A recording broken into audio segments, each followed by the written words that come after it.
When you think of Harley-Davidson, you think of freedom, power, and American pride, not political battles. But what if I told you that this legendary motorcycle brand found itself in the middle of a high-stakes showdown with Donald Trump himself? And it wasn't just about bikes, it was about jobs, tariffs, and the future of American manufacturing. Sounds intense, right? Well, it gets even crazier. Harley-Davidson isn't just a brand, it's an American legend. For over a century, it's represented freedom, rebellion, and pure craftsmanship, with its unmistakable motorcycles roaring down highways across the country. Whether you're a lifelong Harley fan or just someone who appreciates the sound of a powerful engine, you know this company is more than just another name in the motorcycle industry. But here's the thing, even the most iconic brands have to adapt to survive. The world has changed, and so has the motorcycle business. Rising manufacturing costs, shifting consumer preferences, and increasing global competition have put pressure on even the biggest players. Harley-Davidson is no exception. So what did the company do? It made a controversial decision to move part of its production to Mexico. Now, before you jump to conclusions, let's break this down. The move wasn't about abandoning American workers. It was about staying competitive in a market where foreign manufacturers like Honda, Yamaha, and BMW were offering more affordable options. The company was trying to cut costs, streamline supply chains, and keep itself in the game. But that's not all. This wasn't just any company making a business decision. This was Harley-Davidson, a brand deeply tied to American identity. The idea of shifting production outside the US didn't sit well with a lot of people, especially those who had long supported the company for its homegrown roots. And among those people, Donald Trump. And that's where the trouble started. When Donald Trump ran for president, one of his biggest promises was to bring jobs back to America. He pushed his America First agenda hard, making it clear that he wouldn't tolerate American companies moving production overseas. And he didn't just talk about it. He took action, using tariffs and trade restrictions to make sure businesses kept their operations within US borders. So, when Harley-Davidson announced its plan to move some of its manufacturing to Mexico, Trump was not happy. Actually, that's an understatement. He was furious, and he wasn't afraid to let the world know. His response? A massive 200% tariff threat on Harley-Davidson motorcycles. That's right, 200%. If the company went through with its plan, it would be hit with tariffs so high that its bikes would become unaffordable for most American consumers. But wait, was this actually a smart way to protect American jobs? Or did it create even bigger problems? Because here's the thing, Harley-Davidson wasn't moving jobs overseas just for fun. They were facing real economic challenges. The cost of manufacturing in the US was going up, and without some kind of strategy, they risked falling behind their competitors. By imposing such a heavy tariff, Trump was trying to force Harley-Davidson's hand, making it nearly impossible for them to move forward with their relocation plans. But did this really help American workers? Or did it just make life harder for the company, its employees, and its loyal customers? Now put yourself in Harley-Davidson's shoes for a second. What would you do? Because no matter what, it was a lose-lose situation. If they moved forward with their plans to shift production to Mexico, they'd be hit with crippling tariffs. That meant their motorcycles would become so expensive in the US that their own customers might not be able to afford them anymore. That's not just bad for business, it's a potential disaster. It could lead to fewer sales, layoffs, and even damage the brand's reputation. But if they backed down and kept production in the US, they'd have to deal with rising costs, which meant higher prices for consumers and less competitiveness against foreign brands like Honda, BMW, and Yamaha. And let's be real, Harley-Davidson motorcycles were already premium priced. Making them even more expensive would have pushed many potential buyers toward cheaper alternatives. So, what were they supposed to do? Either way, someone was going to be unhappy. The government, the workers, or the customers. But that's not all. The whole situation wasn't just about one company and one president. It was about something much bigger. Harley-Davidson's struggle was just one piece of a much larger puzzle. For decades, American companies had been moving manufacturing overseas. It wasn't because they wanted to betray American workers. It was because global competition forced them to. Think about it. If foreign brands can make similar products at much lower costs, and American companies don't adapt, what happens? They go out of business, plain and simple. Trump's approach was different. Instead of working on making US manufacturing more competitive, he took a hardline stance, essentially saying, if you take out American jobs, we'll make you pay. But here's the problem. Forcing companies to stay in the US doesn't automatically make things better. If production costs are too high, businesses will either automate more jobs, cut wages, or find loopholes to get around tariffs. That's exactly why economists and business leaders started raising red flags. Tariffs can be a short-term fix, but they don't solve the bigger problem. The fact that the global economy is shifting and companies have to adapt to survive. And guess what? It doesn't just stop at Harley-Davidson. Once Trump went after Harley-Davidson, other companies started getting nervous. CEOs across different industries started asking themselves, are we next? The result? Uncertainty. And in business, uncertainty is a killer. Investors hate it. Companies hesitate to make big moves. The whole economy feels the impact. Meanwhile, Harley-Davidson was stuck in limbo. The pressure from the government was intense. The pressure from customers were real. And at the same time, the motorcycle industry was already struggling with declining sales. Harley-Davidson didn't completely back down. They adjusted their strategy, keeping some production in the US while still expanding internationally. Trump, meanwhile, moved on to other trade battles, and the tariff threats eventually fizzled out. But the larger conversation doesn't end there. Harley-Davidson wasn't the only company watching this drama unfold. It sent shockwaves throughout the entire business world. If Trump was willing to go after one of America's most legendary brands, what was stopping him from doing the same to others? Suddenly, every CEO, business owner, and investor had the same question running through their minds. Are we next? Think about it, if a company as deeply rooted in American culture as Harley-Davidson wasn't safe from tariff threats and political pressure, then who was? Would Ford, General Motors, or Caterpillar be targeted next? What about Apple, which had most of its products made in China? The uncertainty alone was enough to shake up business confidence. Companies thrive in predictability. They need to know what the rules of the game are so they can plan for the future. But now, the rules seem to be changing at a moment's notice. If a business made a decision that didn't align with Trump's vision of keeping jobs in America, it risked becoming the next target of his Twitter rants or economic policies. And that's not all. Investors started getting nervous too.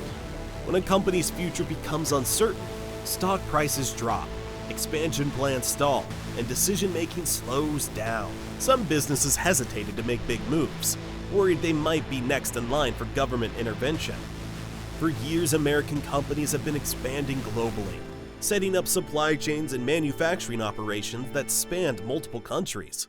This wasn't just about being unpatriotic. It was about staying competitive in a world where customers demanded high-quality products at lower prices. But now, with trade tensions heating up, businesses had to rethink their strategies. Would it be worth the risk of government retaliation to shift production overseas?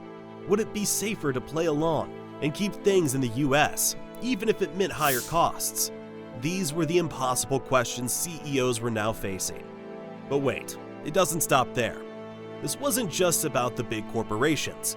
It trickled down to small and medium-sized businesses too. Many of them relied on imported parts and materials to make their products.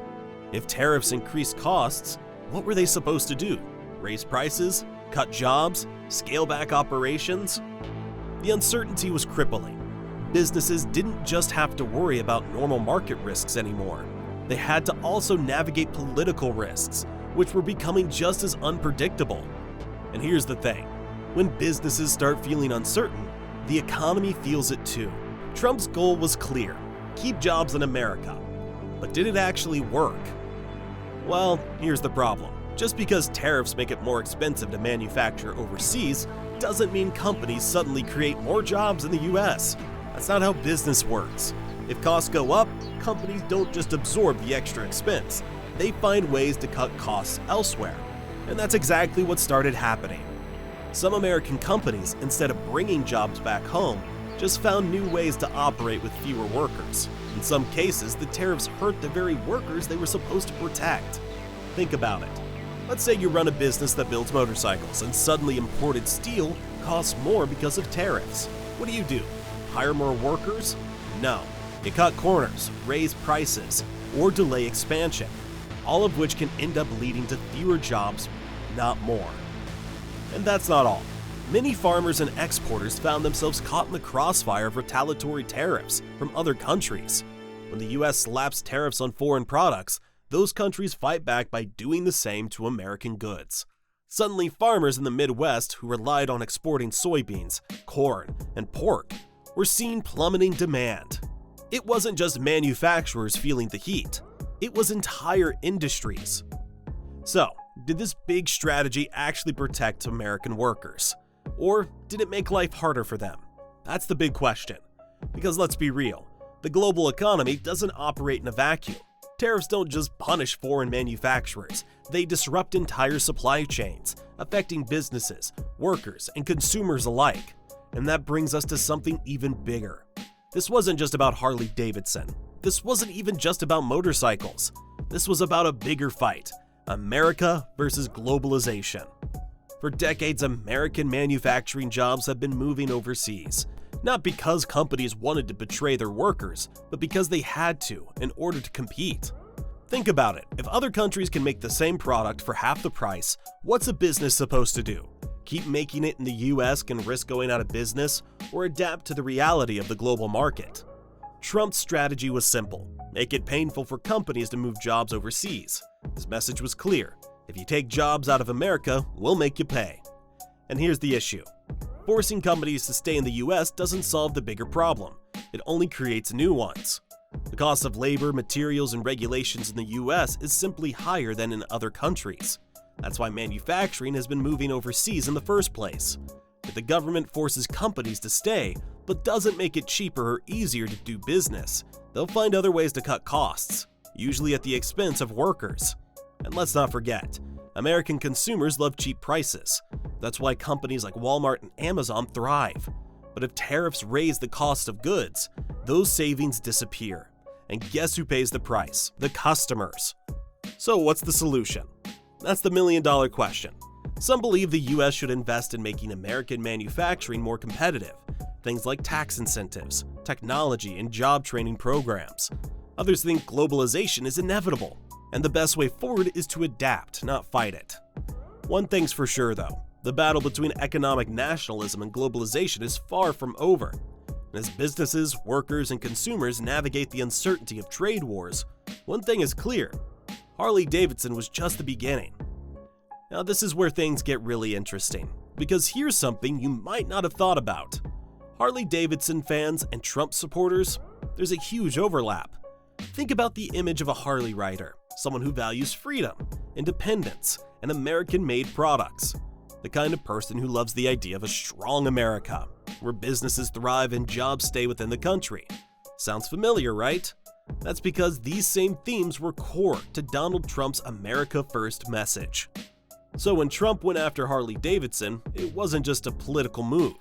It was personal for a lot of his supporters. Some of the very people who had cheered his hardline stance on trade were now watching as their favorite motorcycle brand became his latest target. It was a strange moment. On one hand, they agreed with Trump's idea that companies should keep jobs in America. But on the other hand, this was Harley-Davidson we're talking about, an iconic American brand, one they spent years supporting. Suddenly things weren't so black and white. But wait, it doesn't stop there. Trump's critics saw this as a golden opportunity. Because here's the thing, Republicans traditionally support free markets, right? They believe in limited government interference in business, letting companies make decisions based on economics, not politics. That's been a core conservative principle for decades. Yet, here was Trump, directly threatening a private company for making a business decision. Some conservative economists and business leaders started asking, wait a second, aren't we supposed to be the party of free enterprise? It raised a big question.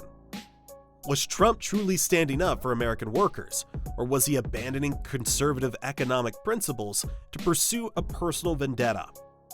And that's not all. The international community was watching closely too. If a US president was willing to single out and punish a company just for making a global business decision, What did that mean for other businesses? What kind of message did that send to foreign investors? The debate got heated. Trump supporters defended his tough stance, arguing that he was doing exactly what he promised, putting America first and standing up to outsourcing. His critics, meanwhile, said this was nothing more than political bullying, and that it set a dangerous precedent for how the government could interfere in corporate decisions. Harley-Davidson, meanwhile, was caught in the middle of a culture war they never signed up for. Suddenly, their name was being thrown around in political debates, their reputation was being questioned, and their future in the American market was more uncertain than ever. And it didn't just stop at a Twitter war. This had real consequences. Some Harley-Davidson fans started boycotting the company out of anger, while others stood by them, saying they understood why the company had to make a tough business choice. It became an ideological battleground, not just an economic one.